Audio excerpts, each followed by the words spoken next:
ও আল্লাহর বান্দারা, এখানে আমরা যারা বসে আছি সবাই তো মানুষ,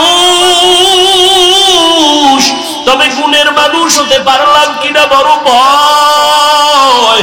ওরে গুণের মানুষ তো হতে পারি নাই, যে কারণে এত বয়ানের পর চোখে পানি আসে না, নামাজ পড়ি না, পর্দা করি না।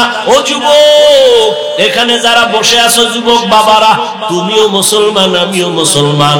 তোমার আমার আল্লাহ এক না দুই, তোমার আমার নবী, তোমার আমার কাবা, তোমার আমার ধর্ম, তোমার আমার ইসলাম, তোমার আমার কালেমা। ভালো করে বুঝুরে বাবা, পশুকে আল্লাহ ভালো মন্দ যাচাই করার জ্ঞান দান করেন নাই, মানুষকে দিয়েছেন। তোমার আমার আল্লাহ এক, নবী এক, কোরআন এক, কাবা এক, ধর্ম এক, কালেমা এক। দুনিয়াতে আসছি তাও এক, বিদায় বেলা কাফন হবে তিনটা তাও এক। আমি হাফিজুর রহমান বা কোন বড় এমপি মারা গেলে তার একটা কাফন বাড়ানো হবে না।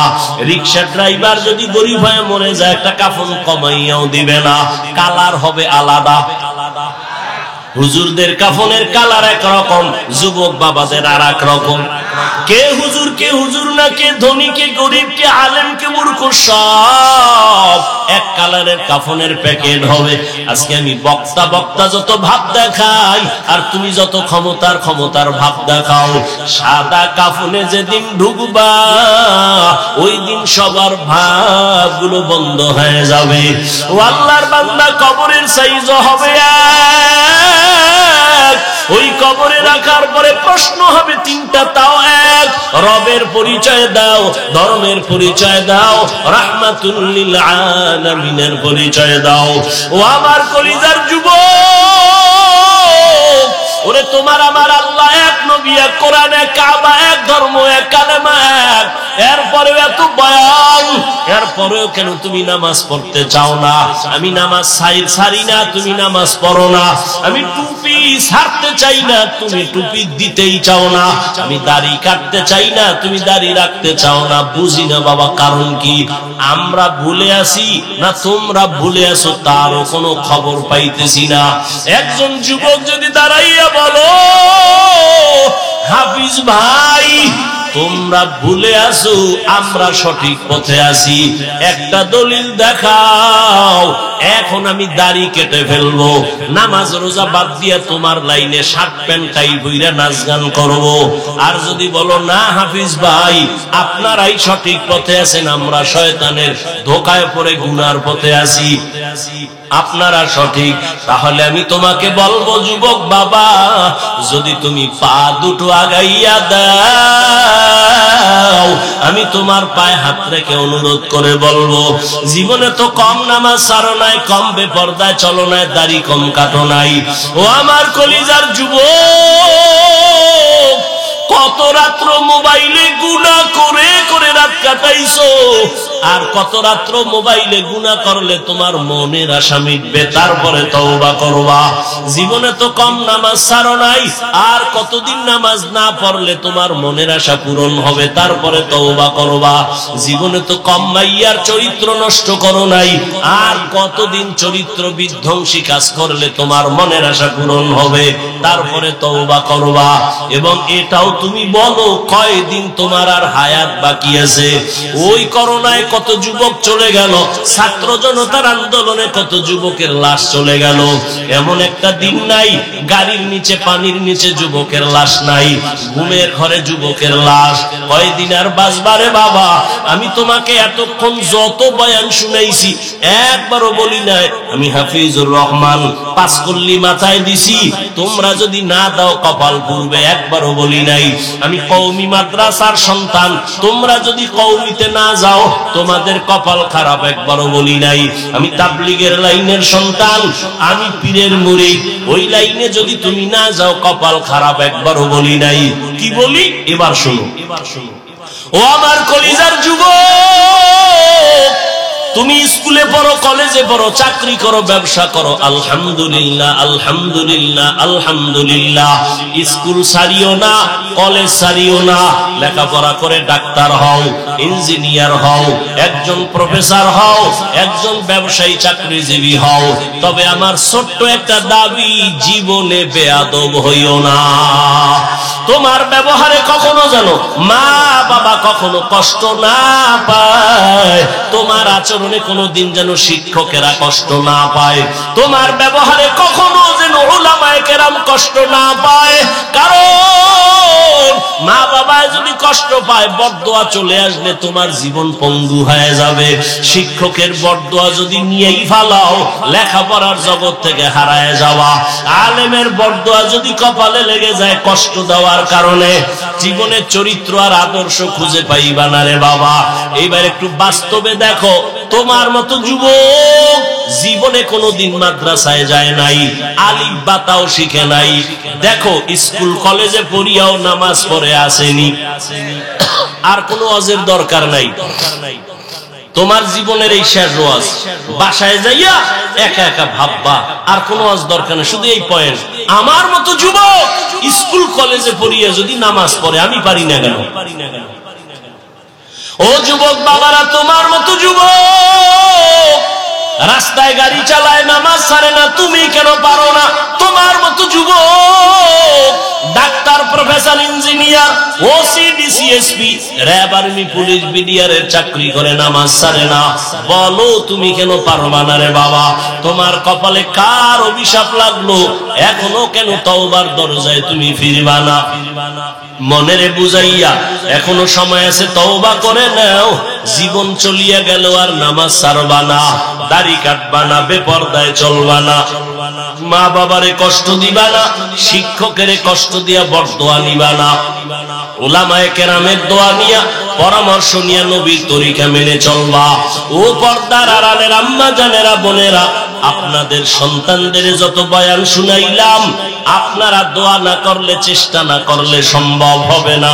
এরে আম্মা জান, আপনাদের মতো কত মা এই অঞ্চলে আছে, এখনো আছে, পর্দা করে, হালাল ভাবে চলে, মোবাইলে সময় নষ্ট করে না, স্বামীর মাল খেয়ানত করে না, সন্তানগুলো আদর্শওয়ালা বানানোর, গুণের মানুষ বানানোর চেষ্টা করে।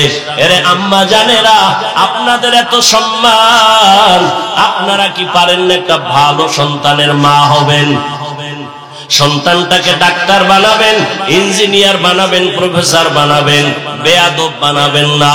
আপনার সন্তান যেন কখনো মা বাবার সাথে বেয়াদবি না করে, শিক্ষকের সাথে বেয়াদবিমূলক আচরণ না করে, উলামায়ে কেরামের পরামর্শ নিয়া নবীজির তরিকা মেনে যেন চলে।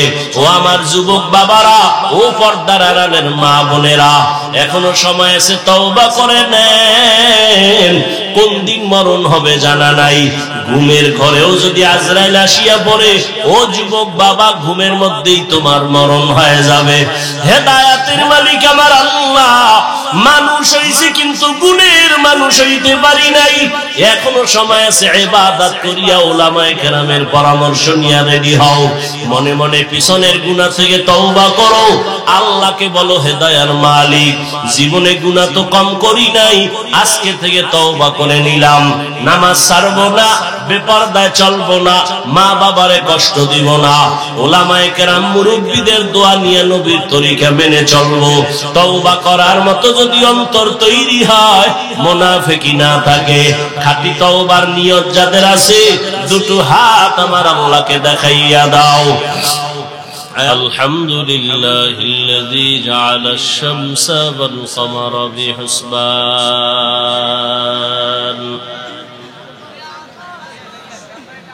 والنجم والشجر يسجدان وفضل زمانا على زمان كما فضل مكانا على مكان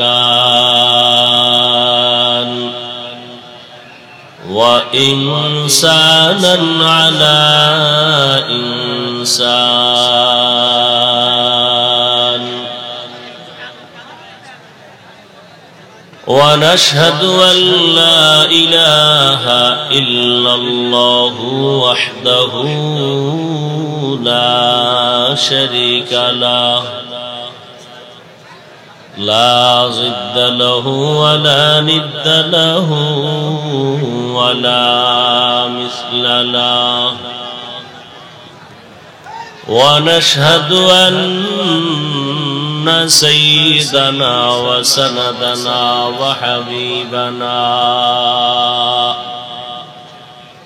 وحبيب ربنا وطبيبنا وطبيب قلوبنا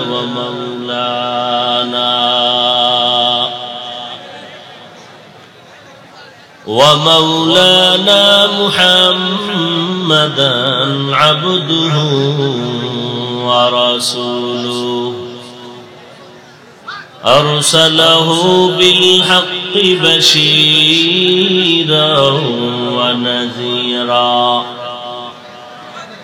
وداعيا إلى الله بإذنه وسراجا منيرا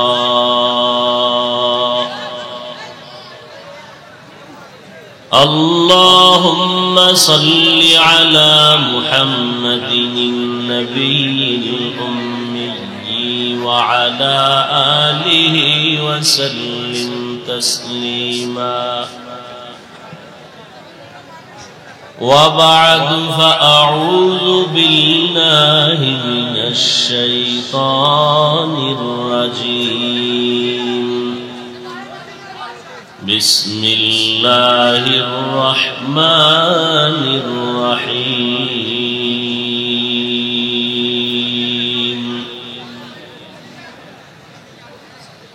الرحمن علم القرآن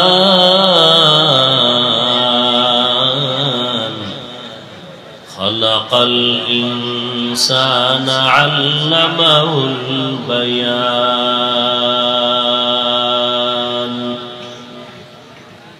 وقال رسول الله صلى الله عليه وآله وسلم خيركم من تعلم القرآن وعلمه أو كما قال النبي عليه الصلاة والسلام صدق الله مولانا العظيم صدق رسوله النبي الأمي الكريم ونحن على ذلك من الشاهدين والشاكرين والذاكرين والحمد لله رب العالمين سبحانك لا علم لنا إلا ما علمتنا إنك أنت العليم الحكيم رب اشرح لي صدري ويسر لي أمري واحلل عقدة من لساني يفقه قولي درفشانی نے تیرے قطروں کو دریا کر دیا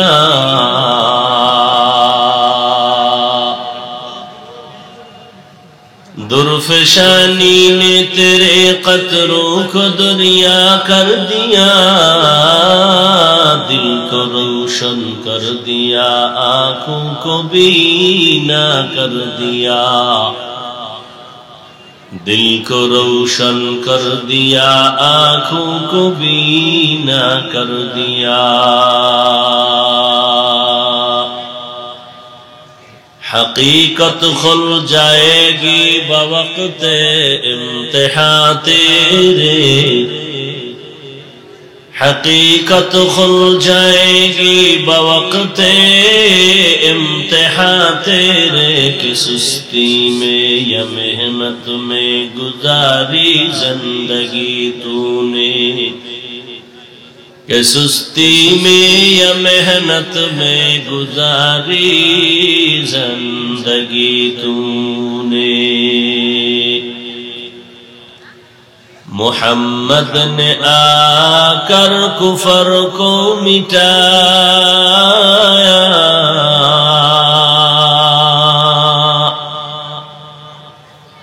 محمد نے آ کر کفر کو مٹایا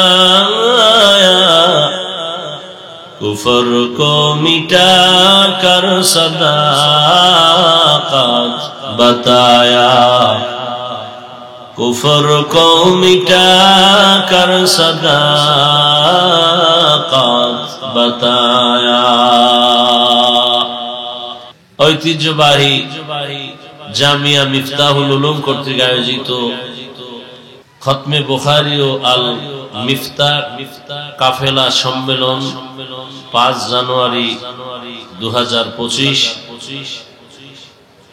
মহতি এ মাহফিলে উপস্থিত মোহতারাম সম্মানিত সভাপতি, প্রধান অতিথি, বিশেষ অতিথিবৃন্দ, হযরত উলামায়ে কেরাম, অত্র অঞ্চলের বিভিন্ন স্থান থেকে আগত আল্লাহ পাকের আশিকিন, জাকিরিন, শাকিরিন, মুহিব্বিন, মুরব্বিয়ানে ইজাম,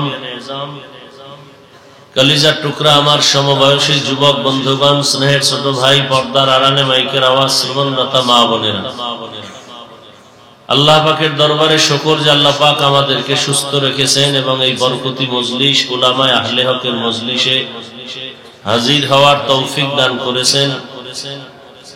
নেয়ামতের শুকর আদায়ার্থে ঈমানের আওয়াজ উঁচু করে এক আওয়াজে উচ্চ কণ্ঠে সকলেই মুহাব্বতে পড়ি আলহামদুলিল্লাহ। দরুদ ও সালাম সৈয়দুল মুরসালিন, রাহমাতুল লিল আলামিন, শফিউল মুজনিবিন, খাতামুন নবিয়্যিন, সৈয়দুস সাকালাইন, ইমামুল মুরসালিন হযরত মুহাম্মদুর রাসূলুল্লাহ সাল্লাল্লাহু আলাইহি ওয়া আলিহি ওয়াসাল্লামের উপর সর্বোপরি শুকর যাদের অক্লান্ত পরিশ্রমের মাধ্যমে আজ সুন্দর আয়োজন, সময়, পরামর্শ, অর্থ দিয়ে দোয়া করে উপস্থিত হয়ে মাইক, লাইট, প্যান্ডেলের ব্যবস্থাপনার মাধ্যমে সহযোগিতা যারা করেছেন, প্রত্যেককেই আল্লাহ পাক এ খিদমতের বরকতে দুনিয়াতে শান্তি, পরকালে চিরমুক্তির ব্যবস্থা করে দিন। হযরত উলামায়ে কেরাম দীর্ঘ সময় কোরআন সুন্নাহর আলোকে আলোচনা রেখেছেন, আপনারা ধৈর্যের সাথে আলোচনা শুনছেন। উলামায়ে হযরতদের কথাগুলো সকলকেই সহি তরিকায় আমল করার তৌফিক দান করেন। উলামায়ে হযরতদের ইজ্জতকে আল্লাহ বেশি বেশি বাড়ায় দেন। যারা উলামায়ে কেরামের বিরুদ্ধে ষড়যন্ত্রমূলক, চক্রান্তমূলক লেখালেখি করে, বিরুদ্ধে বলে, আল্লাহ তাদের হেদায়েত দান করেন। উলামায়ে কেরামের ইজ্জত বাড়া মানি মুসলমান তথা উম্মতের ইজ্জত বাড়া। উলামায়ে কেরামের অসম্মান মানে উম্মতের অসম্মান।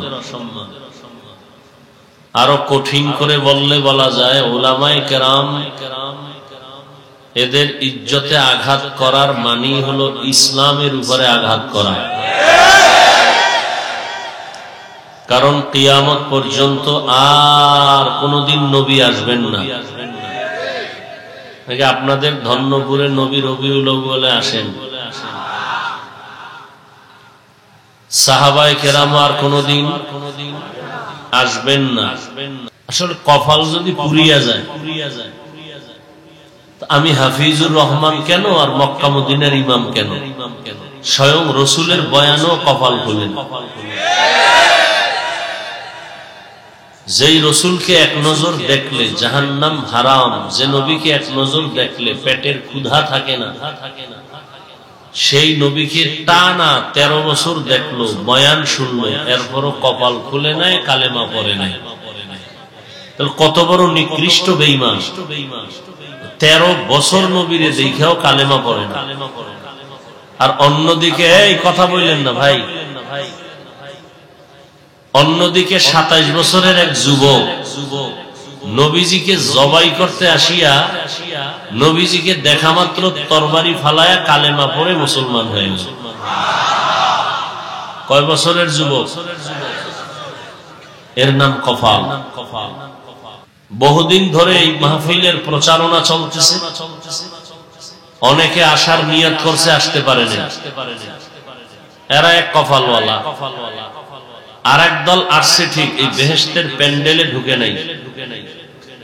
হয়তো দোকান চিল্লায়ও না ভাই, আমি কিছু কথা বলবো, রাত্র অনেক হয়ে গেছে, কথাগুলো শুনো। এটা চিল্লা চিল্লির মজলিস না। একটা দূরের মানুষকে চিল্লানো লাগে, তুমি আমার কাছে বসা, চিল্লা চিল্লের কি আছে? হ্যাঁ, চিল্লানোর কিছু স্থান আছে, সেখানে চিল্লাবো, এটা তো চিল্লানোর স্থান না। কথা বলবো, বুঝবা, এবং তওবার নিয়তে বসবা যে কিছু আল্লাহ এখান থেকে আসছি গুনাহ নিয়ে, গুনাহ মুক্ত হয়ে বাড়ি যেতে পারে। চিল্লা চিল্লির কি আছে? কথার মধ্যে আদব আছে, চোখের চাহনির মধ্যে আদব আছে, বসার মধ্যে আদব আছে। মানুষের জীবনের সৌন্দর্যই হলো আদব। যার আদব নাই ও যত বড় শিক্ষিত, কোনো দাম নাই। বেয়াদবি আমি আগে মাপ চাই আপনাদের কাছে, আপনারা অনেক দামি মানুষ। যুবকদেরকে আমি বেশিটা টার্গেট করে বয়ান করি, বারবার শব্দ উচ্চারণ করি, তুমি এটা কেন করো, যুবকদেরকে বলি। কারণ যুবকদের মধ্যেই আল্লাহ যে প্রতিভা দিয়েছেন, এটা কাজে লাগাইলে এক যুবকের দ্বারা এক দুনিয়া আলোকিত করা সম্ভব। কিন্তু মোবাইল আজকে সব ধ্বংস করে ফেলতেছে, কোনো খবর নেই। আল্লাহ আমাদের সব ভাইকে হেদায়াত দান করুন। কি কথাটা বলতে লইছিলাম? ও, যে একদল আসছে, এরা প্যান্ডেলে ঢুকতে পারে না। এরা কোথায়? দোকানে ঘুরে, মহিলা প্যান্ডেল তাওয়াফ করে, তাজা তাজা কবিরা গুনাহ করে। আমি হাসবেন না, যা বলতেছি যদি মেধা থাকে, গভীর চিন্তা করলে তো কান্না আসা উচিত। হাসেন কেন? আর একদল প্যান্ডেলে বসছে ঠিক, কিন্তু এদের কলবের দরজা বন্ধ মোবাইলের কারণে। এ মোবাইল নিয়ে ব্যস্ত, আসছে খালি, যাবে খালি। বয়ানের পরে মোবাইলটা যদি হারিয়ে যায়, তোর কপাল পুরাটাই ভরা। একটা বুদ্ধি, এত বুদ্ধি নোয়াখালীর মানুষের, একটা লোক আমার কথার জবাব দিতে পারবা ভালো মতো আদবের সাথে? তুমি মোবাইল ধরছো কেন? 24টা ঘন্টা তুমি মোবাইল নিয়ে ব্যস্ত থাকো। আল্লাহ দয়া করে বেহেশতের বাগানে নিয়ে আসে, এখানে মোবাইলটা না দেখাইলে তোমার মনের ঝাল মিটে না। কি যুক্তি আছে তুমি মোবাইল হাতে নেওয়া? মদিনার অর্ডার ছাড়া, সরকারের কোনো অনুমতি ছাড়া, ভিন্ন কোনো কারণে 1000 কোটি বার ছবি তোলা হারাম, কবিরা গুনাহ। পৃথিবীর কোনো মুফতির বাবার ক্ষমতা নাই কথার বিরুদ্ধে কিছু বলবে। তুমি কেন মোবাইল হাতে নিছো? কি কাজ কি তোমার? তুমি মনে করো কাম, এটা আকাম, এটা কাম না, এটা আকাম। তুমি হয়তো ভদ্রতার সাথে জবাব দিবা, হাফিজ ভাই এমন কেন করেন, মোহাব্বত করে আসছি, রেকর্ড করি। তাহলে তুমি যেই প্রশ্নটা করবা, তোমার থেকে আমি কম চালাক। তোমার এই প্রশ্নের জবাব না লইয়া চেয়ারে বইছি। তুমি 200 হাত দূরে বৈশা মোবাইলটা ধরলে না, রেকর্ড ভালো হবে না, ছবি ভালো আসবে। তোমার কাজটা নিখুঁত ভাবে মিডিয়াওয়ালারা করতেছে। ওগো আমরা হালালও বলি না, হারামও বলি না, কিচ্ছু বলি না, এটির পক্ষেও আমরা না।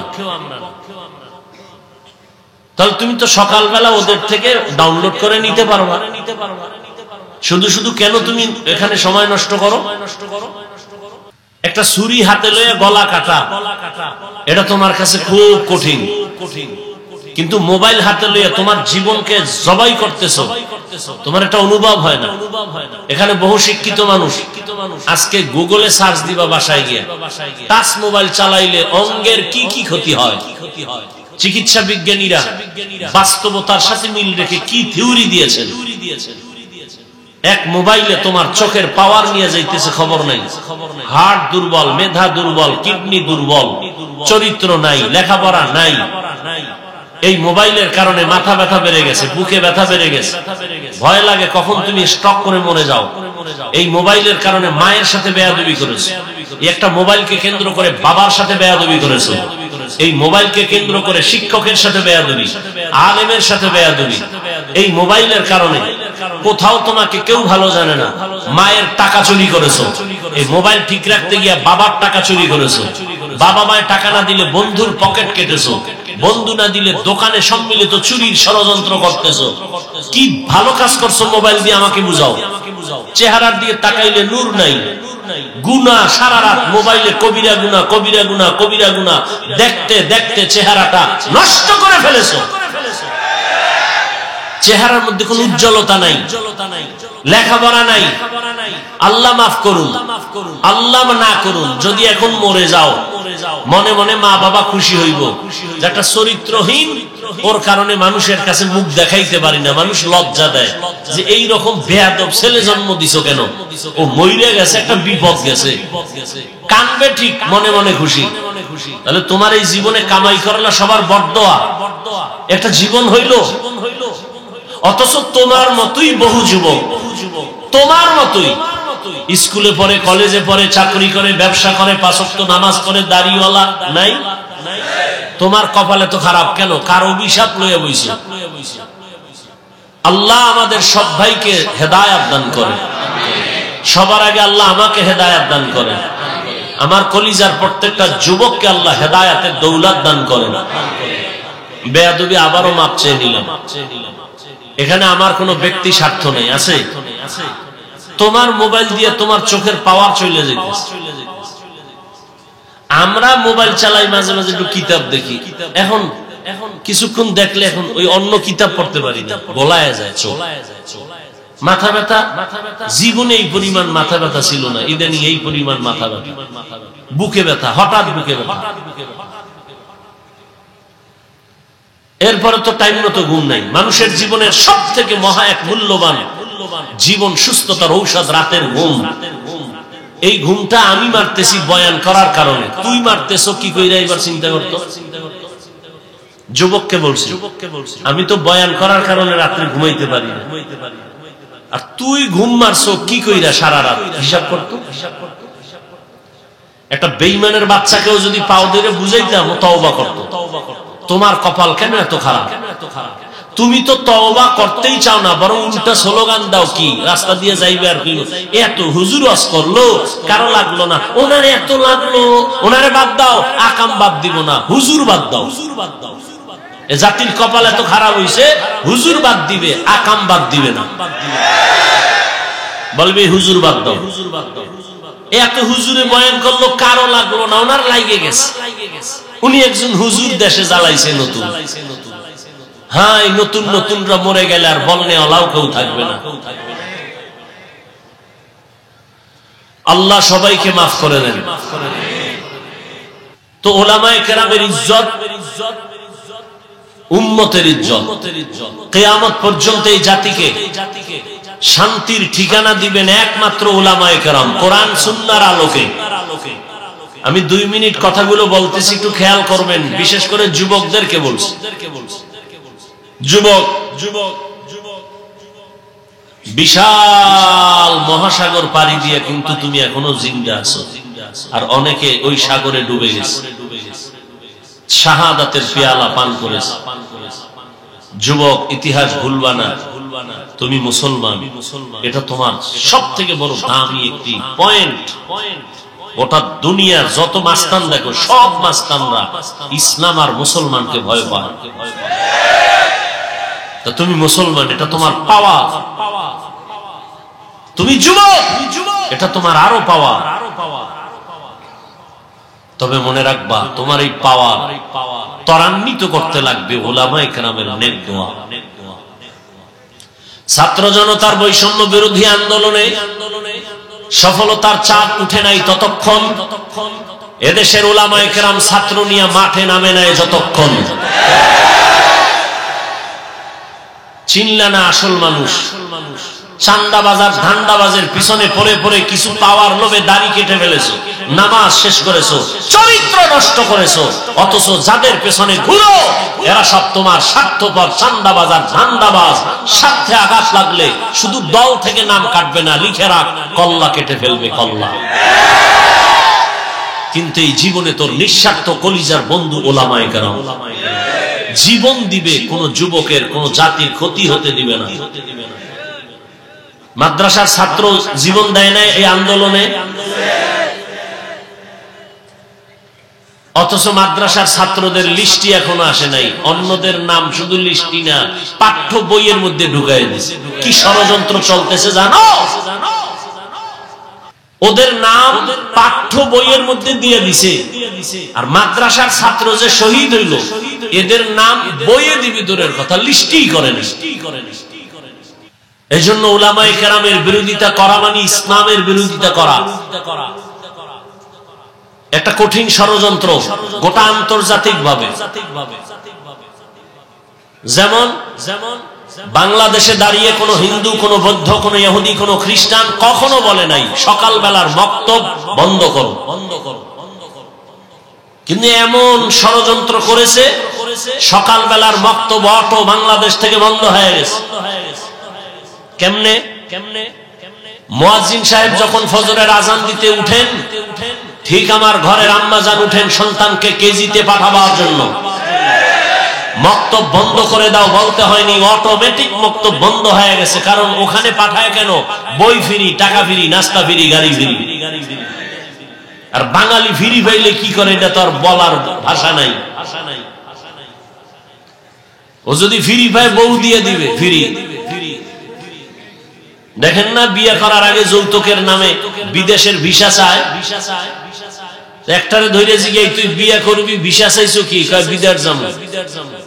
বিয়ে করে বউ নিয়ে যাবি? এটা কেমনে সম্ভব? তাই বউ কি করবি? থুয়ে যাবো। পাহারা দিবে কে? আমার ছোট ভাই। হাসো, জাতির কপাল পুড়ছে, আমি হাসির কথা বলি নাই। আল্লাহ হেদায়াত দান করুন। নোয়াখালী এলাকার মানুষ তো মোটামুটি ধনী, আলহামদুলিল্লাহ। এদের তো আর যৌতুক লাগে না। লাগে? খা, ওই বাথরুমে গিয়া 10 গ্রাম পায়খানা খাইও, যৌতুক না খাইও। হালাল সাবান দিয়া কুলি করবা, গন্ধ শেষ। আর যারা যৌতুক খায়, যারা দেয়, জাহান্নামের আগুনে না পড়াইয়া ওদের গন্ধ যাবে না। যারা যৌতুক দেয়, যারা নেয়, যারা সাক্ষী থাকে, সহযোগিতা করে, সবাই জালেম। সবাই কি? সবাই বাংলা কথায় ডাকাত, সবাই ছোট লোকের বাচ্চা। ওদের মতো ইতর ছোট লোকের বাচ্চা দুনিয়াতে আর কেউ নাই। আল্লাহ হেদায়াত দান করুন। ছোট লোক, নিমক হারাম। আল্লাহ একটা মেয়ে দিছে তোমারে, তুমি এটা নিয়ে জিন্দেগি সুন্দর করো। তুমি ওই বেচারার কামাই রুজি খাবা কেন? তোমার হাত কেটে ফেলো, তুমি পুরুষ নামের কলঙ্ক। আল্লাহ সব ভাইকে হেদায়াত দান করেন। উলামায়ে কেরামের যারা বিরোধিতা করে, আল্লাহ তাদের হেদায়াত দান করেন। আমি যে আয়াত পড়েছি আপনাদের সকলের পরিচিত মুখস্থ করা আয়াত। আর রহমানু আল্লামাল কুরআন খালাকাল ইনসানা আল্লামাহুল বায়ান। আল্লাহ বলেন, রহমান হলেন তিনি, কোরআন শিক্ষা দিলেন যিনি। রহমান হলেন তিনি, মানুষ সৃষ্টি করলেন যিনি। রহমান হলেন তিনি, কোরআন শিক্ষা দিলেন যিনি। রহমতের নবী বলেন, খায়রুকুম মান তাআল্লামাল কুরআনা ওয়া আল্লামা। দুনিয়াতে সব থেকে দামি তারা যারা কোরআন শিখে অন্যদের শিক্ষা দান করে। এদের মতো দামি এ জমিনের মধ্যে আর কোনো প্রাণী নাই, কোনো মানুষ নাই। ডাইরেক্ট কোরআন শিক্ষা দেওয়া নেওয়া এটাও যেমন খায়রে উম্মত, বড় দামি। ঠিক যারা কোরআন বুঝার জন্য ভিন্ন কোন কিতাব পড়ে, ইলমে নাহবু পড়ে, ইলমে সরফ পড়ে, মান্তিক পড়ে, বালাগাত পড়ে, এরাও বড় দামি। এমনকি আমরা যেখানে বসছি গভীর রাতে বয়ান করব, আপনারা শুনবেন, এটাও কোরআন শিক্ষারই একটা অংশ। এই মজলিসটাও বড় দামি। রহমতের নবী বলেন, কোন গোলাম ঘর থেকে যদি বের হইয়া উলামায়ে আহলে হকের মজলিসে যায়, প্রত্যেকের সাথে আমার আল্লাহ ৭০,০০০ রহমতের ফেরেশতাকে কাফেলা বানায় দেয়। আতিনা ফি দারে দুনিয়া না হাসান, আতিনা ফি দারে উকবানা হাসান, ইয়া গিয়াসাল মুস্তাগীসিন ইহদিনা লিফতিখারা বিল উলুমি ওয়াল গিনা। এরকম একটা মজলিস আল্লাহ আরশে আজিমে মিলাইছেন ফেরেশতা দিয়া। আল্লাহ ফেরেশতাদের জিজ্ঞাসা করেন, ফেরেশতারা ধন্যপুর মাদ্রাসার মাঠের কি হালাত? বলে হাজারো মানুষ ওখানে হাজির। কেন? বলে আল্লাহ তোমাকে চায়, আর তোমার জান্নাত চায়, আর জাহান্নাম থেকে মুক্তি চায়। বলে ওরা আমার দেখছে? কয় না, যদি দেখতো পাগল পারা হয়ে যাইতো। আমার জান্নাত দেখছিনি? বলে না, যদি দেখতো আশিক হয়ে যাইতো, বেকারার হয়ে যাইতো। আমার জাহান্নাম দেখছেনি? বলে না, যদি দেখতো বলে পাগল হয়ে ভাগার চেষ্টা করছে। আল্লাহ বলেন ফেরেশতারা সাক্ষী থাক, নিজেরাই বলেছিলাম মানুষ বানাবার প্রয়োজন নাই, আজকে সাক্ষী রেখে আমি আল্লাহ ঘোষণা দিলাম, আমারে না দেখে জান্নাত না দেখে জাহান্নাম না দেখে যারা কোরআনের বাগানে বসছে, তোমরা সাক্ষী থাকো, এদের জীবনের সব গুনাহ মাফ করে দিলাম। এত বরকতি মজলিস। এই মজলিসে আল্লাহ আমাদের তৌফিক দিছেন। এবার নিয়ত খাঁটি কইরা বসি যে আল্লাহ গুনাহ নিয়ে ঢুকছি, গুনাহ নিয়ে আর বাসায় যাব না, তওবা করে যাব। শেষ দোয়া করে কান্নাকাটি করে মা বাবার জন্য দোয়া করে যাব, ইনশাআল্লাহ। আল্লাহ কবুল করুন। আল্লাহ তাআলা বলেন, দুনিয়াতে আমি মানুষ সৃষ্টি করেছি, মানুষ বড় দামি, আমি আল্লাহ পাক আর কোন প্রাণীকে সৃষ্টির শ্রেষ্ঠ মর্যাদা দেই নাই। ওয়ালাকাদ কাররামনা বানি আদম ওয়া হামালনাহুম ফিল বাররি ওয়াল বাহরি ওয়া রাযাকনাহুম মিনাত তাইয়্যিবাত ওয়া ফাদ্দালনাহুম আলা কাসীরিন মিম্মান খালাকনা তাফদীলা। বনি আদম বড় দামি, আমি আল্লাহ নদীতে পানিতে স্থলে চলার জন্য আমি সুন্দর আয়োজন করেছি। যেই লোহা পানির মধ্যে ছেড়ে দিলে নিচে চলে যায়, আমি আল্লাহ মানুষের এমন মেধা দান করেছি, ওই মেধা দিয়ে এমন ভাবে লোহা দিয়ে স্টিমার বানায়, পানির মধ্যে ভেসে থাকে। এক দেশ থেকে ভিন্ন দেশে বান্দা তার তেজারাতের জন্য, ব্যবসার জন্য চলে যায়। আমি আল্লাহ মানুষের অনেক আদর করে বানিয়েছি, আমি আল্লাহ তাদের জন্য উত্তম খানার আয়োজন করেছি। গর্তের পিপিলিকা আমি আল্লাহ তার খানা আমি দেই, উড়ন্ত পাখির খানাও আমি দেই, জঙ্গলের প্রাণীর খানাও আমি দেই, নদীর মধ্যে হাজারো ধরনের প্রাণীর খানা আমি দেই, মানুষের খানাও আমি আয়োজন করেছি। তবে দুনিয়ার সব প্রাণী থেকে মানুষের খানা বড় দামি, সুস্বাদু, বড় পিওর, হালাল। এরপরও কিছু নিমক হারাম আছে, আল্লাহর দেওয়া হালালটা খাইব না। ওই কুকুরের 1000 বার বিরিয়ানি দিলেও পায়খানা না খাইলে কলিজা ঠান্ডা হয় না। দুনিয়াতে কিছু মানুষ রূপী হারামখোর আছে, হালাল খাইয়াও মদের বোতল না নিলে কলিজা ঠান্ডা হয় না, বিড়ি না টানলে ওর শরীর গরম হয় না। নাই এরকম বিড়িখোর? আল্লাহ হেদায়েত দান করে। আল্লাহ পাক বলেন, আমি মানুষ বানাইয়া শ্রেষ্ঠত্ব দান করলাম, আবার মানুষের মধ্যে একে অন্যের তুলনায় মর্যাদা দান করলাম। মানুষ এত দামি করে আমি বানাইছি, এই মানুষ যেন তার সৃষ্টির শ্রেষ্ঠ মর্যাদা ধরে রেখে জীবন চালাইতে পারে। এজন্য আমি আল্লাহ 2টা ব্যবস্থা দিলাম। এক ব্যবস্থার নাম রিজালুল্লাহ, আর এক ব্যবস্থার নাম হলো কিতাবুল্লাহ। ব্যক্তি আর কিতাব। জমিনে যত ব্যক্তি আল্লাহ দিয়েছেন, এর মধ্যে শ্রেষ্ঠ ব্যক্তি রহমাতুল লিল আলামিন। আর আল্লাহ যত কিতাব দিয়েছেন, সমস্ত কিতাবের মধ্যে শ্রেষ্ঠ কিতাব কোরআনুল কারীম। শ্রেষ্ঠ ব্যক্তি, এই কথা বল, শ্রেষ্ঠ ব্যক্তিকে এই মাত্র না বলছি, ইমামুল আউয়ালিন আল আখিরিন বহরে সাদকা রাহমাতাল লিল আলামিন সাইয়্যিদুল কাউনাইন খাতমুল মুরসালিন আখির আমদ বুদ ফখরুল আউয়ালিন। কেমন একজন নবী যার কোনো তুলনা। মুসা নবী আল্লাহর বন্ধু, ইব্রাহিম আল্লাহর বন্ধু, ঈসা নবী আল্লাহর বন্ধু, দাউদ নবী আল্লাহর বন্ধু। নবী আল্লাহ কয় সব নবী আমি আল্লাহর বন্ধু, মুহাম্মদও আমার বন্ধু। তবে ব্যবধান সব নবী রাসূল আমার আল্লাহ তাআলার আশিক, আর আল্লাহ বলেন আমি নিজে হলাম মুহাম্মদের আশিক। সব ব্যক্তিদের মধ্যে শ্রেষ্ঠ রাহমাতুল লিল আলামিন।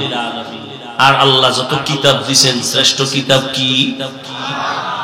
কোরআনুল কারীম। বলেন কি? আমি যেভাবে বলি এইভাবে বলবেন, কোরআনুল কারীম। এই দুটোটা আলহামদুলিল্লাহ আমরা পেয়েছি, কিন্তু কপাল খারাপ, চিনি না, নবীরেও চিনি না, কোরআনও জানি না। অনেকের ঘরে কোরআন শরীফ আছে, 20 বছর হয়ে গেল, একদিন খুইলাও দেখলো না ভেতরটা কেমন। এমন কপাল পুরছে আমাদের। রহমতের নবী বিদায় বেলা বলে গেলেন, এই উম্মতের দল, দুটো জিনিস আমি রেখে যাই, ধরে যদি রাখো ঈমানও যাবে না, সম্মানও যাবে না। قال رسول الله صلى الله عليه وآله وسلم تركت فيكم أمرين لن تضلوا ما تمسكتم بهما كتاب الله وسنة رسولي। রহমতের নবী বলেন দুই জিনিস ধরে রাখ, ঈমানও যাবে না, সম্মানও যাবে না। এক হলো আল্লাহর দেওয়া কিতাব কোরআন, দ্বিতীয় হলো আমি মুহাম্মদের রেখে যাওয়া আদর্শ। ১৫০০ বছর গত হয়ে গেল, আজও এত বিপদ, এত বিপদ। এরপরও যাদের কাছে কোরআন আছে, নবীর আদর্শ আছে, এরা এখনো ঈমান নিয়ে সম্মানে আছে। এদের ঈমানও যায় নাই, সম্মানও যায় নাই, গেছে। যাদের কাছে আল্লাহর নবীর আদর্শ আছে, কোরআন আছে, এদের কোনো চিন্তা নাই। চেয়ারম্যানের চেয়ারের মেয়াদ শেষ, এমপির মেয়াদ, মন্ত্রীর মেয়াদ, কিছু ডিসিএসপির মেয়াদও শেষ, কিন্তু আল্লাহর কোরআনওয়ালা নবীর আদর্শওয়ালা আমাদের চেয়ারের কোনো মেয়াদই নাই। শেষ কিসের? কোনো মেয়াদ নাই, শেষ কি আবার? আল্লাহর দেয়া সম্মান আর টাকা দিয়া কেনা সম্মান ভালো করে বুঝো। টাকা দিয়া সম্মান কিনলে একবারে পায় ফুলের মালা, ফাইনালে জুতার মালা। আর আমার আল্লাহর দেয়া সম্মান যারা নিবেন, এরা দুনিয়ায়ও বাদশাহ, পরকালেও বাদশাহ। তোমার ওই সম্মান নিয়ে কি লাভ হবে? আল্লাহ হেদায়েত দান করেন। আল্লাহ তাআলা বলেন আমি দুই জিনিস দিলাম মানুষ যেন সুশৃঙ্খল জীবন যাপন করতে পারে। নবী পাইলাম না, আল্লাহর কোরআন এখন আমাদের সামনে আছে, নবীর আদর্শ এখনো আছে। এই দুইটা জিনিস ধরে রেখে সামনে আগাও। আল্লাহ তাআলা বলেন রহমতের নবী দুনিয়াতে আসার পরে 40 বছর পর আমি রহমতের নবীর দাওয়াতের অনুমতি দিয়ে কাজে লাগায় দিলাম। 40 বছর পর্যন্ত রহমতের নবী কোথাও দাওয়াতের কাজ করে না। নামাজের কথা নাই, রোজার কথা নাই, জিকিরের কথা নাই, পর্দার দাওয়াত নাই। 40 বছর পর আল্লাহ তাআলা আমার নবীকে কোরআন দিয়া দাওয়াতের মধ্যে লাগায় দিলেন। রহমতের নবী এখন দাওয়াত দেয়, এক আল্লাহর ইবাদত করো, এক আল্লাহর সিজদা দাও। কিছুদিন পর আবার নবী বলেন রবের ইবাদত করো। ইয়া আইয়ুহান নাস উবুদু রাব্বাকুমুল্লাযী খালাকাকুম ওয়াল্লাযীনা মিন ক্বাবলিকুম লাআল্লাকুম তাত্তাকুন।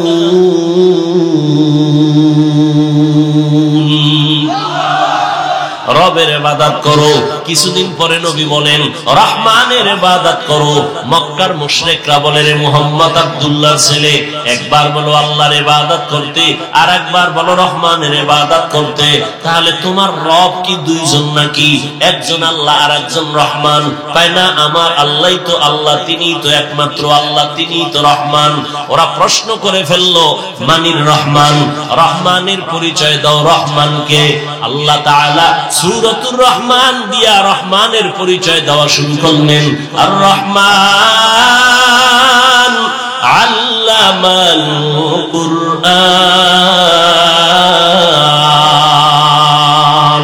রহমান হলেন তিনি, কোরআন শিক্ষা দিলেন যিনি, খালাকাল ইনসান, মানুষ সৃষ্টি করলেন যিনি। আল্লাহ যে বললেন, বলাটা আমাদের বাস্তবতার টোটাল উল্টা বললেন।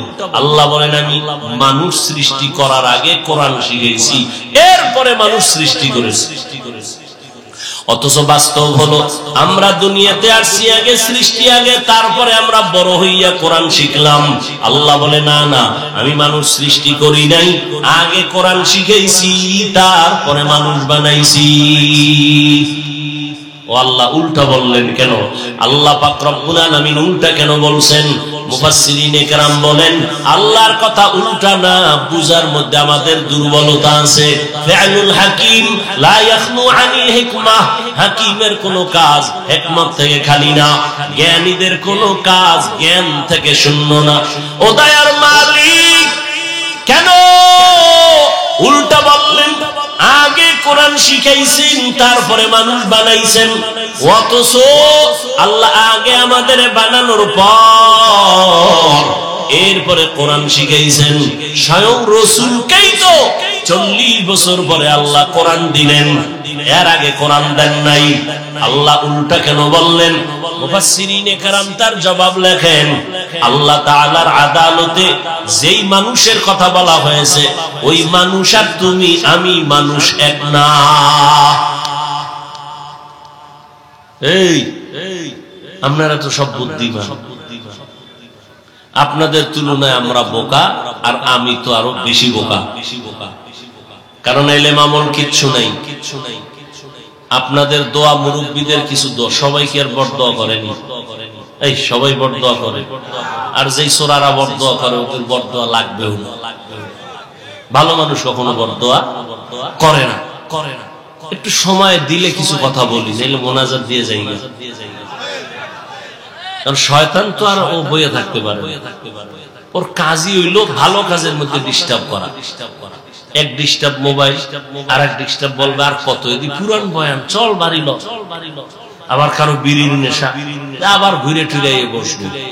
ডিস্টার্ব করেন না, নিজের কপালটাও পুরিয়েন না, অন্যের কপাল পরার অপচেষ্টাও করিয়েন না। আল্লাহ মজলিস কবুল করে। কিছুক্ষণ কথা বলবো, উঠা বসা করেন না আল্লাহর ওয়াসিলা। আল্লাহ পাক যেই মানুষ এখানে ইঙ্গিত করেছেন, সেই মানুষ আর আমরা মানুষ কিনা? কথা বলেন। এখানে সবাই আমরা মানুষ, কিন্তু সবাই প্রিয় মানুষ না। এখানে মসজিদ আছে, কার ঘর? বাইতুল মুকাররম মসজিদটা কার ঘর? দুনিয়ার জমিনে যতগুলো মসজিদ সব আমার আল্লাহর ঘর, তবে বাইতুল্লাহর মতো একটাও না। কি বাইতুল্লাহ কেমন? ইন্না আউওয়ালা বাইতিন উযিআ লিন-নাসি লাল্লাযী বিবাক্কাতা মুবারাকাও ওয়া হুদা, মুবারাকাও ওয়া হুদাল লিল আলামিন। জমিন আল্লাহ বানাইয়া প্রথম একটা ঘর আল্লাহ বানাইছেন বাইতুল্লাহ বাক্কা নগরীতে, আর আল্লাহ কিছুই বানান নাই। এটা এমন একটা ঘর, যেই ঘরের দিকে শুধু তাকাইয়া থাকবা, অনবরত আমলনামায় সওয়াব। আপনাকে এই মসজিদের দিকে তাকায় থাকলে সওয়াব, বাইতুল্লাহর দিকে তাকাইলে সওয়াব আছে না নাই? যতক্ষণ তাকায় থাকবে অনবরত সওয়াব। শুধু কি তাই? রহমতের নবী বলেন, এই হাজী সাহেব, সফর করতে যদি যাও বাইতুল্লাহ দিকে যখন প্রথম তোমার নজর পড়বে, নজরটা পড়া মাত্র যদি দোয়া করো, যে কোনো দোয়া প্রথম নজরেই কবুল হয়ে যাবে। আতিনা ফি দারে দুনিয়া না হাসানান, আতিনা ফি দারে উকবানা হাসান, ইয়া গিয়াসাল মুস্তাগীসিন ইহদিনা লিফতিখারা বিল উলুমে ওয়াল গিনা। হর গড়ি দে নেको तू तैयार है, जो न मांगे उससे तू बेजार है। তাহলে মসজিদ সব কার ঘর? সব সমান? বলেন না কেন? ভালো করে বুঝো। আপনাদের এলাকায় কুকুর আছে না? এই মাখলুক গুলো কে বানাইছেন? সব আল্লাহর বানানো মাখলুক। সব কুকুর আমার আল্লাহর মাখলুক, তবে সব কুকুর আল্লাহর কাছে দামি না। আসহাবে কাহাফের সাথে যেই কুকুরের সম্পর্ক, এটা এত দামি, জান্নাতে যাবে। সুবহানাল্লাহ। না যেই তেলে বিড়ি টানো, সুবহানাল্লাহ কেমনে? সারাদিন গীবত শেখায়ত গালাগালি মিথ্যা, আর সারা রাত তো মোনাজাত ধরে হইয়া হইয়া, আমরা মোনাজাত ধরি বইয়া, তোমরা মোবাইল আলারা মোনাজাত ধরে হইয়া। কখন রাত্র 3টা 4টা বাজে খবর নেই। কোন দিন আজরাইল আইসা মোবাইল সহ লয়ে যাইবা, হুশি থাকবেন। জিন্দেগি মে বন্দগি তু কার নহি, जिंदगी में बंदगी तू कर नहीं, जिंदगी बे बंदगी शर्मिंदा है, जिंदगी बे बंदगी शर्मिंदा है। यहाँ हम सब मुसाफिर दिल ना लगा, अहले दिल की नजर से रूह करता जा, शाह दौलत सब फकीर गर नेक नहीं, शाह दौलत सब फकीर गर नेक नहीं, जिंदगी में बंदगी तू कर नहीं, जिंदगी में बंदगी तू कर नहीं, जिंदगी बे बंदगी शर्मिंदा है, जिंदगी बे बंदगी शर्मिंदा है, जिंदगी में बंदगी कुन बंदगी, बंदगी बे जिंदगी शर्मिंदगी। ও আমার কলিজার যুবক, কয়দিন আর যৌবনের বাহাদুরি করবি? করোনায় কত যুবকের লাশ, জানাজা হলো, কবরে রাখলাম, ট্রিপল মাস্ক লাগায়া বয়া রইছে কুলাঙ্গার শিক্ষিত 2 সন্তান। বাবারে করোনায় ধইরা ফেলছে, কাছে যায় না, মরার ভয়ে। এক পর্যায়ে বাবায় মরেই গেল। ওই শিক্ষিত 2 কুলাঙ্গার মাস্ক লাগাইয়া এলাকার গরিবের টাকা দিয়ে কয়, লাশটারে টেনে টেনে রাস্তায় ফেলে দিয়াস। রাস্তায় ফেলে দেওয়ার পরে ওই কুলাঙ্গার 2 সন্তান দরওয়াজা জানালা লক করে দিল। এক নজর দেখলো না বাবার লাশ পুকুরে খাইলো নাকি জানাজা হলো। এই যুবকেরা ইতিহাস ভুলবি না। ওই সময় দেখছনি এই দেশের টুপিওয়ালা উলামায়ে কেরাম শত শত করোনার লাশ কাঁধে নিলেন, গোসল করালেন, কাফন পরালেন, জানাজা পড়াইয়া কবরের মধ্যে রাখলেন। একজন হুজুরেও করোনায় মরে না।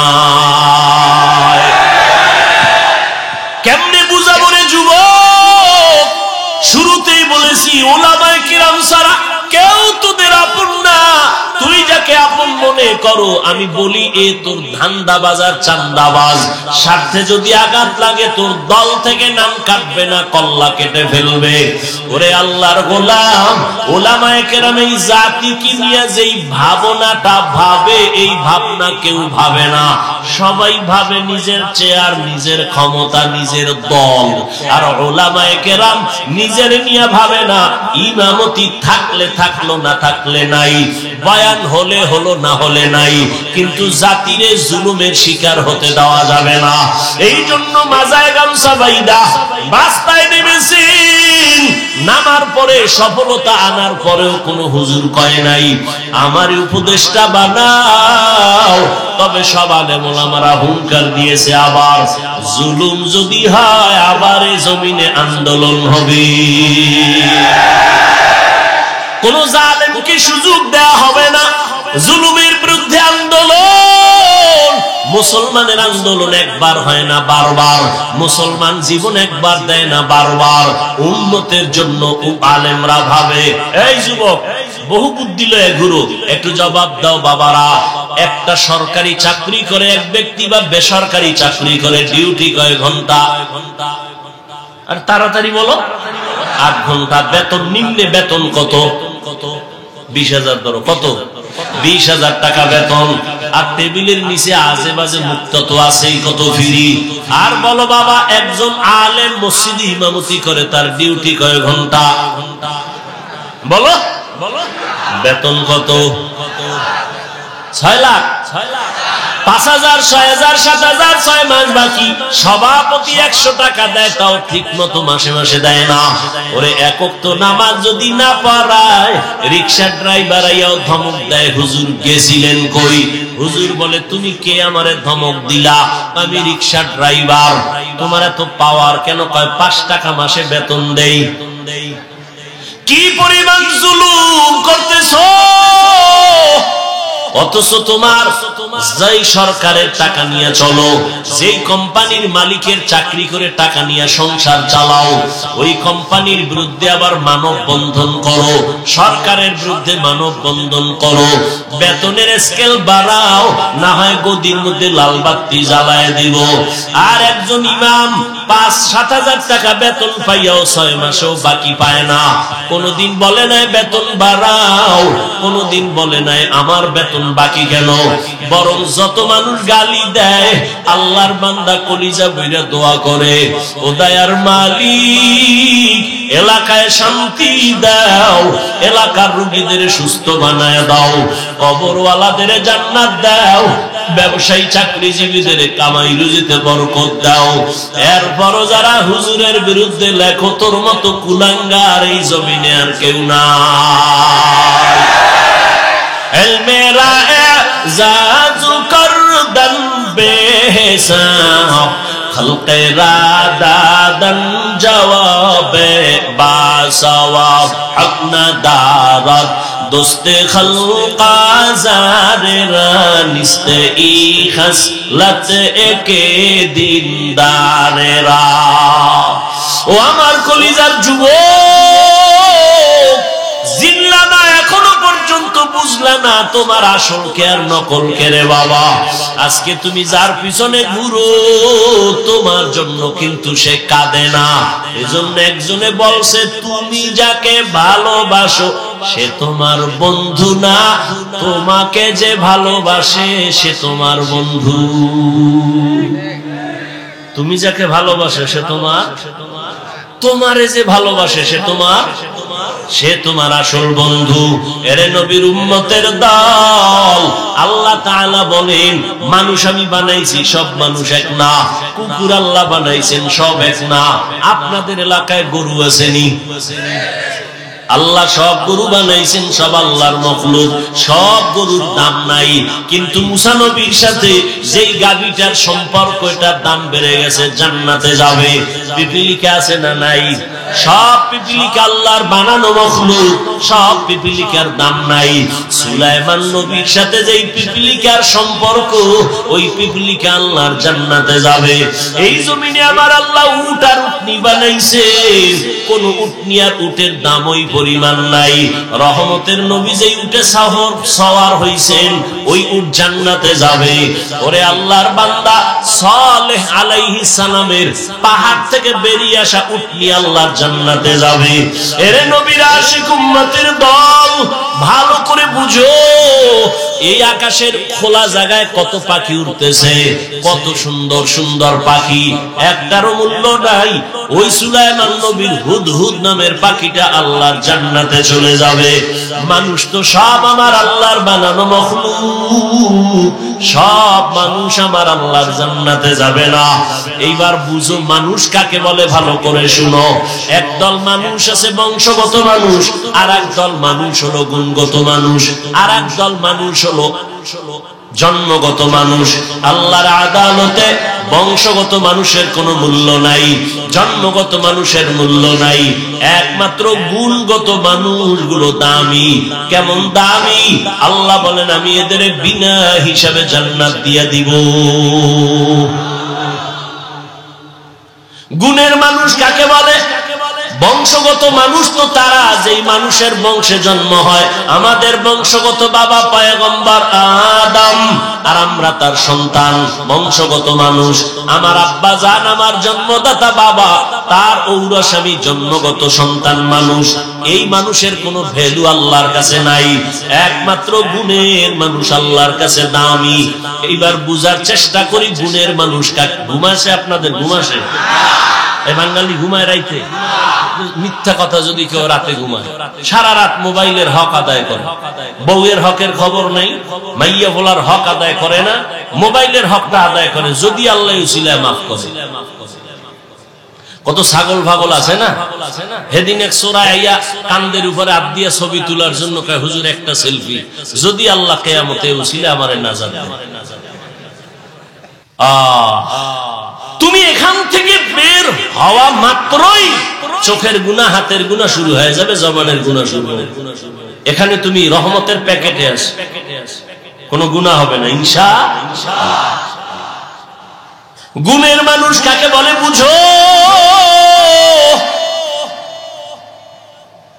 যেই জিনিস বানানেওয়ালা কোন কাজের জন্য বানায় না, আকামের জন্য বানায়।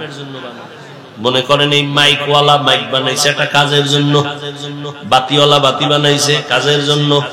মনে রাখবেন এটা একটা মূলনীতি, উসুল। যেই বস্তুটা যেই কাজের জন্য বানায়, ওই বস্তুর জন্য ওই কাজ হলো গুণ। ধরেন এই মাইক আমার সামনে, ওর কাম কি? আমার কথাটাকে টেনে মেশিন থেকে, ইউনিট থেকে বের করে হরন দিয়ে দূরে সরাবে। এক কথায় সংক্ষেপ জবাব কি? মাইকওয়ালা মাইক ইঞ্জিনিয়ার যে বানাইছে আওয়াজ দেওয়ার জন্য। কোন কাজের জন্য বলেন? তাহলে মাইকের গুণ কি? আওয়াজ দেওয়া। বাতিওয়ালা বাতি বানাইছে কেন? আলো দেওয়ার জন্য, বাতির গুণ আলো দেওয়া। পাখাওয়ালা পাখা বানাইছে কেন? বাতাস দেওয়ার জন্য, পাখার গুণ হলো বাতাস দেওয়া। ভালো করে বুঝো, মাইকের গুণ আওয়াজ দেওয়া, বাতির গুণ আলো দেওয়া। মাইক যদি আওয়াজ না দেয় সবাই বলবে তারে লাথি মেরে ফেলে দাও, এটা গুণের মাইক না। বাতি যদি আলো না দেয় বলবে ভেঙ্গে ফেল, এটা গুণের বাতি না। যেই জিনিসটা যেই কাজের জন্য বানায় ওই কাজ হলো ওই জিনিসের গুণ।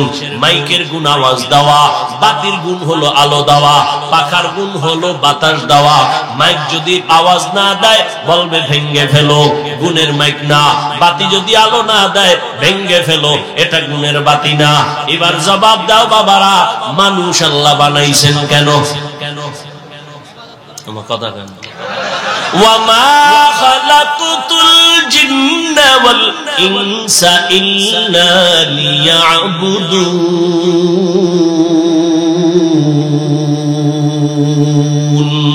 মা খালাকতুল জিন্না ওয়াল ইনসি বাখা जुज़ इबादत निस्ते मक़सूद अज्जाहा। আল্লাহ তাআলা বলেন আমি মানুষ বানাবার একটাই কারণ ইবাদত। বলেন মানুষের বানানোর কারণ কি? ইবাদত। মানুষ বানাইছেন ইবাদতের জন্য। এবার আমাকে আপনারাই জবাব দেন, মানুষের গুণ কি? বলেন। ইবাদত করা। এখন ইবাদত কি? মসজিদ আর মাদ্রাসা, এটা ইবাদত। সারা রাত যায় নামাজে তাসবিহ টানো, দিনের বেলা রোজা রাখো, এটা তোমার ইবাদত না, এটা ইবাদতের অংশ। বান্দা তুমি জীবনে যা করবা, যা বলবা সব ইবাদত। খানা খাও ইবাদত, তুমি ঘুমাইবা ইবাদত, বাথরুমে যাইবা ইবাদত, জীবনে তুমি যা করবা সব ইবাদত। মন গড়া একজনে মাগরিবের নামাজে দাঁড়াইছে, 3 রাকাতে যাইয়া চিন্তায় পড়ছে বেজোর হইরা লাভ কি, আর 2টা সিজদা বাড়াইয়া জোর করি 4 রাকাত হয়ে গেছে। আল্লাহ খুশি না? আল্লাহ কয় বেদবি করলি কেন?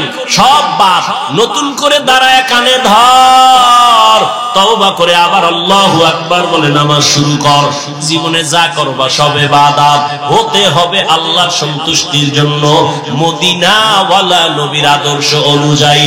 ও আমার কলিজার যুবক, এই যে 1 বোতল পানি দেখো স্টেজে, পানি পান করার দরকার তোমারও আমারও, পিপাসা নিবারণের জন্য। কিন্তু ইবাদত বানাইয়া পানি পান কর, সওয়াবও হবে, পিপাসাও মিটবে। কেমনে? কষ্টের কিছু না। তুমি কেমনে পান করো? বাম হাতটা নিয়ে লাগায় দেবা বোতলে, ডান হাত দিয়া মুখা খুইলে একটা টান মারবা বাম হাতে, আধা লিটার নাই। আমি এটাকে ইবাদত বানায় পান করব, ডান হাতে বোতল ধইরা, বাম হাতে মুখাটা খুইলা, আমি বোতলটা মুখে দিয়া একবারে পুরাটা পান করব না, 3টা স্টেপ দিয়া আমি পান করব। 3 নিঃশ্বাসে পানিও পান হবে, ইবাদতও হবে। ইবাদতের পরিণাম ফল বিনা হিসাবে জান্নাত। জুতা তুমিও পরো, আমিও জুতা পরি, ইবাদত বানায় জুতা পরো। কেমনে? কষ্টের কিছু না। তোমারে কে বলছে ইসলাম কঠিন? বড় সহজ, তুমি মানতে জানো না। জুতাটা পরতে গিয়া ডান পাও ডান জুতায় আগে ঢুকাও, এরপরে বাম পা বাম জুতায় ঢুকাও। দোনো জুতায় পাও যখন ঢুকলো, লেভেল পজিশনে রাইখা কদম দেওয়ার আগে ডান পাও দিয়া কদম শুরু করো, এটা সুন্নাত। বাথরুমে তুমি যাও, আমিও যাই, ইবাদত বানায় বাথরুমে যাও। খালি পায়ে বাথরুমে যাইবা না, খালি মাথায় কখনো বাথরুমে যাইও না। কারণ নবী বলেন বাথরুম হলো জিন শয়তানের আড্ডাখানা। ওখানে গিয়ে মানুষ অ্যাক্সিডেন্ট হয়, বুক ভেঙে যায়, মাথা ফেটে যায়। জুতা ছাড়া যাইবা না, খালি পায়ে যাওয়া নিষেধ, খালি মাথায় বাথরুমে যাওয়া নিষেধ। দোয়া বইরা ঢুকো, কিছু পারো না তো বিসমিল্লাহ বইলা ঢুকে যাও। বাথরুমে গিয়া যখন বসবা, বাম পায়ের উপরে ভর করে বসবা, সুন্নাত। কোন পা? বাম পায়ের উপরে। হাতের উপরে কাপড় উঠাবা না, এটা নবীর সুন্নাত। বাথরুম কমপ্লিট করে বের হয়ে আলহামদুলিল্লাহ বলো, বাম পা দিয়ে ঢুকবা, ডান পা দিয়ে বের হইবা। বাথরুমও হয়ে গেল, ইবাদতও হয়ে গেল। এখান থেকে মোনাজাতের পরে আমার বাবারা সবাই বাড়ি যাবেন, যাইয়া অনেকে ফ্রেশ হবেন। ফ্রেশ কি হবেন? ফ্রেশ হইতে গিয়ে গোসল করবেন, হাত ধুইবেন, চেহারা ধুইবেন, পা ধুইবেন। আমি বান্দাও বাসায় যাই ফ্রেশ হব। তবে আপনার ফ্রেশটায় কোনো সওয়াব নাই, আমি সওয়াব বানাইয়া তারপরে ফ্রেশ হব। আমিও হাত ধুইব, আমিও চেহারা ধুইব, আমিও পাও ধুইব। তবে আমার ধোয়াটা ওযুর কায়দায় হয়ে যাবে। আমি ওযু কইরা গেলাম, এই কোনি পর্যন্ত ধুইলাম, চেহারা পুরাটা ধুইলাম, পা ধুইলাম। ইবাদত হলো আমার ফ্রেশ হওয়া হয়ে গেল। আর এই ওযু অবস্থায় ঘুমাও, আল্লাহ জান্নাতের দরজা খুলে দিবেন। খানা খানা আপনারা, আমরাও তো খানা খাই, কিন্তু বাবা ইবাদত বানায় খানা খাও। নিচু জায়গায় বসো, দস্তারখান বিছায় বসো, দোনো হাতের কবজা পর্যন্ত ধুইয়া তারপরে খানা খাও। যেই প্লেটে ভাত নিবা ওই প্লেটে হাত ধুইবা না, অন্য জায়গায় হাত ধুইয়া বসো।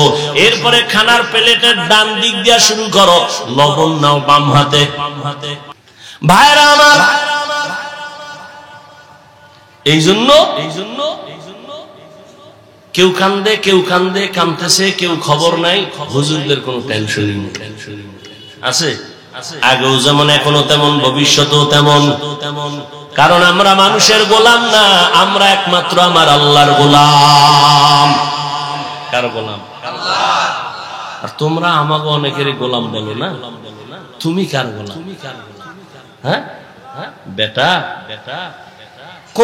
আহমদ শফি হাটাজারি শাইখুল ইসলাম রাহমাতুল্লাহ আলাইহি আওয়ামী লীগের কাছে গেছে, কেউ বিএনপির কাছে গেছে। যাওয়াটা তুমি দালাল মনে করো কেন? ওলামায়ে কেরাম যদি যায় তার রং ঠিক রেখে ইসলামের স্বার্থে যায়। তুমি কোন স্বার্থে দৌড়াও? তুমি যে বড় দালাল, তোর খবর আছে? আলেমের ভুল ধরো না, মানে কপাল বাকিটাও পুরার জন্য। এই বাংলাদেশে যত ঝামেলা দেখো একমাত্র ওলামায়ে কেরামের সাথে বেয়াদবি করার কারণেই হচ্ছে।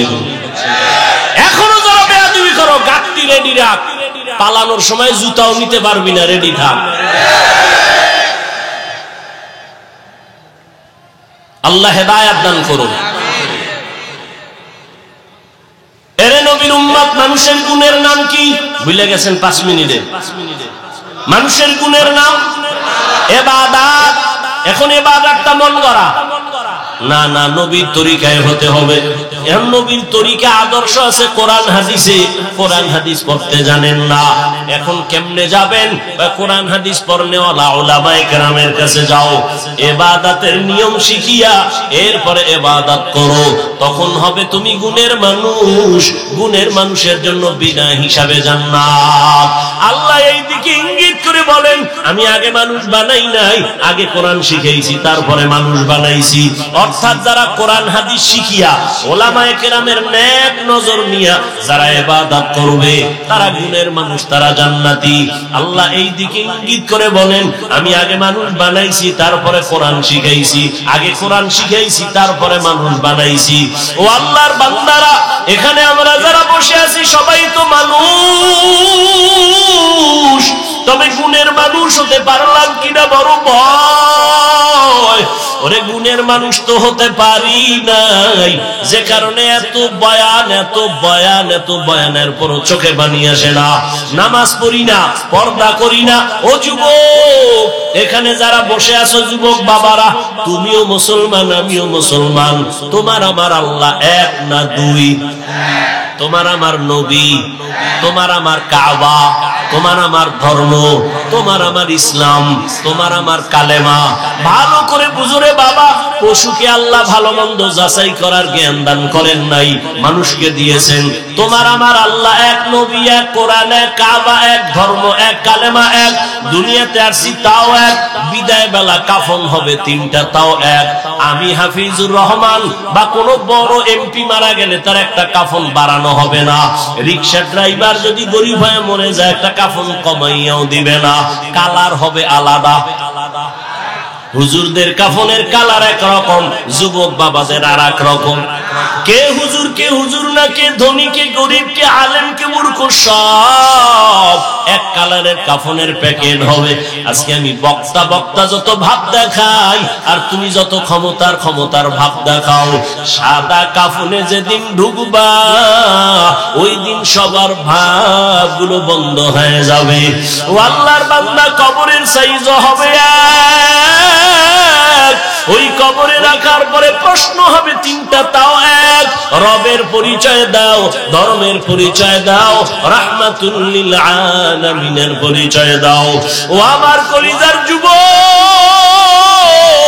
ওরে তোমার আমার আল্লাহ এক, নবী এক, কোরআন এক, কাবা এক, ধর্ম এক, কালেমা এক। এরপরেও এত বয়ান, এরপরেও কেন তুমি নামাজ পড়তে চাও না? আমি নামাজ ছাড়ি না, তুমি নামাজ পড়ো না। আমি টুপি ছাড়তে চাই না, তুমি টুপি দিতেই চাও না। আমি দাড়ি কাটতে চাই না, তুমি দাড়ি রাখতে চাও না। বুঝি না বাবা, কারণ কি? আমরা ভুলে আসি না তোমরা ভুলে আসো, তারও কোনো খবর পাইতেছি না। একজন যুবক যদি দাঁড়াইয়া বলো, হাফিজ ভাই তোমরা ভুলে আসো, আমরা সঠিক পথে আছি, একটা দলিল দেখাও। এখন আমি দাড়ি কেটে ফেলবো, নামাজ রোজা বাদ দিয়া তোমার লাইনে শার্ট প্যান্ট টাই পইরা নাচ গান করবো। আর যদি বলো না হাফিজ ভাই আপনারাই সঠিক পথে আছেন, আমরা শয়তানের ধোকায় পড়ে গুনার পথে আছি, আপনারা সঠিক, তাহলে আমি তোমাকে বলবো যুবক বাবা, যদি তুমি পা দুটো আগাইয়া দাও, আমি তোমার পায়ে হাত রেখে অনুরোধ করে বলবো, জীবনে তো কম নামাজ ছাড়ো নাই, কম বেপরদায় চলো নাই, দাড়ি কম কাটো নাই। ও আমার কলিজার যুবক, কত রাত্র মোবাইলে গুনাহ করে কাটাইছো, আর কত রাত্র মোবাইলে গুনাহ করলে তোমার মনের আশা মিটবে, তারপরে তওবা করবা। জীবনে তো কম নামাজ ছাড়ো নাই, আর কতদিন নামাজ না পড়লে তোমার মনের আশা পূরণ হবে, তারপরে তওবা করবা। জীবনে তো কম মাইয়ার চরিত্র নষ্ট করো নাই, আর কতদিন চরিত্র বিধ্বংসী কাজ করলে তোমার মনের আশা পূরণ হবে, তারপরে তওবা করবা। এবং এটাও তুমি বলো কয়দিন তোমার আর হায়াত বাকি আছে।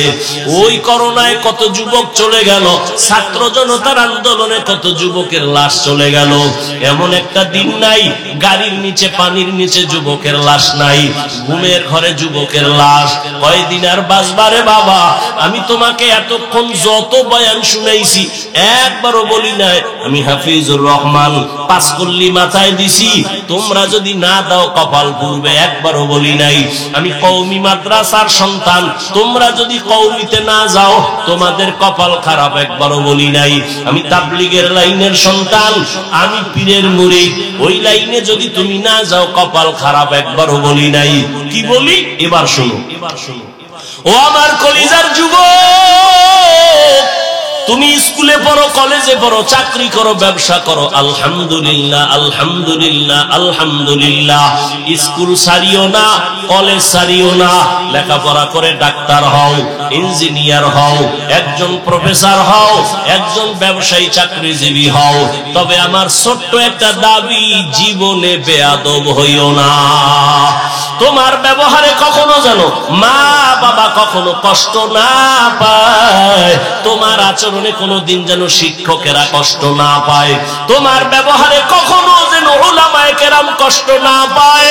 কারণ মা বাবা যদি কষ্ট পায়, বরদোয়া চলে আসলে তোমার জীবন পঙ্গু হয়ে যাবে।